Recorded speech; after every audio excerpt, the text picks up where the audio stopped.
Diyan lang po sa inyong bayan, sa San Juan, Batangas, ilang resorts po pinag-uusapan natin? At ano po ang pwede naming mga gawin? Kunyari ako, interesado na ako ngayon.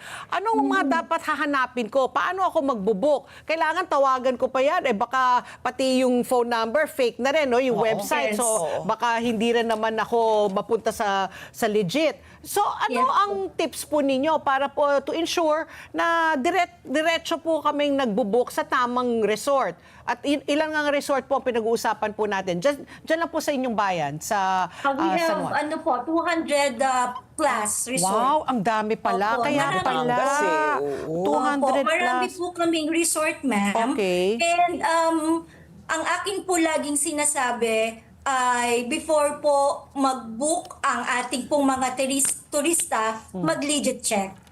Meron po kaming Tourism of San Juan, Batangas Facebook page. Oo. Na dito po lahat ang mga legit accounts, Oo. legit Facebook page at ang mga phone number po na kailangan nilang tawagan. Ah. Meron din po kami ditong mga registered help guides. Oo, Sila oo. po yung tumutulong para po i-book yung mga walk-in natin at yung mga humahanap ng mga resorts nila in accordance po doon sa mga gusto po nilang klase ng resorts. Oo. Kung gusto nilang may pool or hindi, they are legit and registered help guides na pwedeng makatulong po. Ayun. So, And ang Tourism of San Juan, Batangas, ma'am, ay 24/7. Oo. Nakalagay din po diyan ng aming Diyan.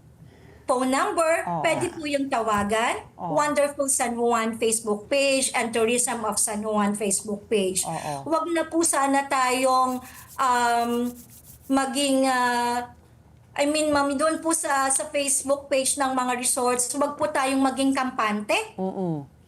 Dahil kahit po mga manager, nakukuha na po nila yung mga pictures, ma'am. Wow, And even grabe. po yung bank account, Oh. nakalagay na rin po ay ang kanilang resorts name. Oh, pwede ba Oo. yun? Pwede ba yun? Napapalitan po Paano? when it is online payment, ma'am.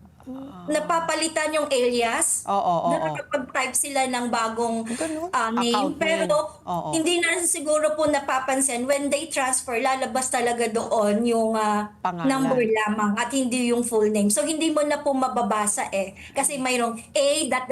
something like that. O, Doon sa ano yun? Sa Gcash. pag-Gcash? online, ma'am. Oo, Pero oo. meron ma'am kaming case na nasa labas sila, nasa mall, ay pumunta sila mismo doon sa bangko at doon po sila magde-deposit ng payment.